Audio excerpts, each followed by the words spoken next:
Bonjour, je m'appelle Lala Moulati Touré. Je travaille pour Advocate for Community Alternatives. Je suis la directrice régionale.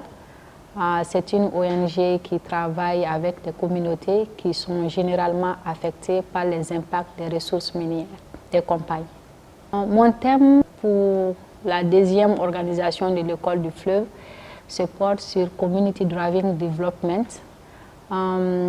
C'est un processus qui permet aux communautés de pouvoir développer leur propre vision, définir leur propre notion de développement, établir des objectifs et puis des projets de développement qu'ils jugent adaptés à leur propre communauté.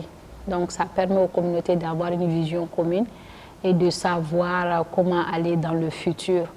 Dans ce processus, ce sont les communautés elles-mêmes qui conduisent, qui sont au centre, qui sont le moteur, les leaders de la mise en œuvre des projets de développement dans leur communauté.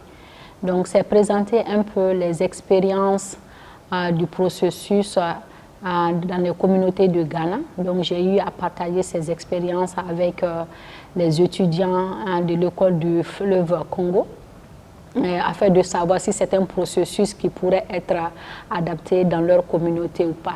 C'est aussi un processus qui permet aux communautés africaines qui sont touchées ou pas par les impacts des activités à se rendre compte de leurs ressources, des capacités dont ils disposent, et puis de se trouver des alternatives,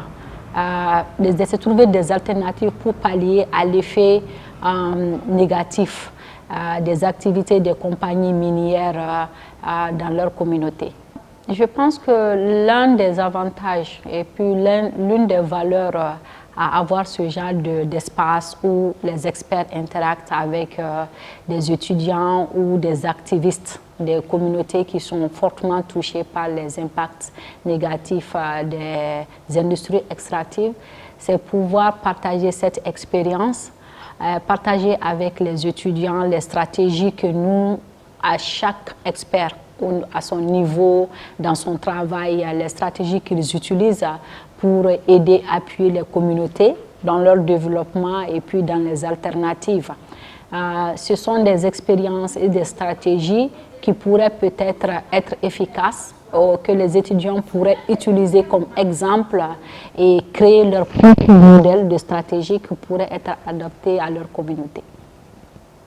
Mon point de vue, mon impression à propos de l'école du fleuve Congo, c'est une impression quelque peu d'appréciation parce que quand je compare la seconde école à la première, on se rend compte que vraiment il y a une certaine évolution chez les étudiants et les activistes communautaires. Parce que dans la première école, ils venaient, il y a beaucoup de notions qu'ils ne comprenaient pas, donc ils ont acquis ces notions et c'est impressionnant de voir qu'ils ont mis en place des activités et qu'ils ont utilisé les leçons ou les notions qu'ils ont acquises à la première école et puis se sont améliorés et qui sont arrivés à mener des activités. Donc c'est comme une sorte de croissance, tu vois, un enfant qui au début tâtonne à marcher et qui maintenant peut proprement marcher, réfléchir et prendre des décisions. Ça, c'est quelque chose que j'ai vraiment apprécié dans cette école. Ça a apporté le leadership, ça a renforcé la confiance des étudiants à pouvoir prendre des initiatives, la confiance des étudiants à être le porte-parole de leur communauté.